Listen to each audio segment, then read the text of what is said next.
一幅幅的画作呈现家庭生活、友人聚会、活动随拍、心路所见。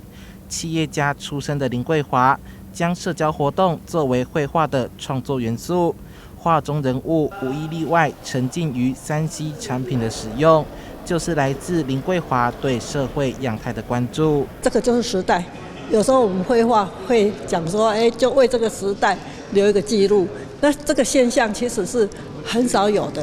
以前你在捷运上，大家都看小书啊，任何地方要看报纸啊，现在都不是。林桂华曾任国中教师，赴美进修后从事进出口贸易，并创设台湾电子公司。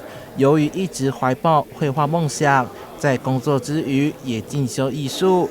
2007年返台专职绘画，悠游于艺海。林桂华老师他不是专业的这个艺术工作者出身，但是秉持着对于绘画的一个喜好，然后能够有这样子一个艺术成就，是让人非常惊艳的。台南市长黄伟哲专程前往欣赏画作，并大力称赞林桂华的作品有着细腻的笔触和创意的展现，同时既有的印象元素又充满写实风格的画作，也让参观民众留下深刻印象。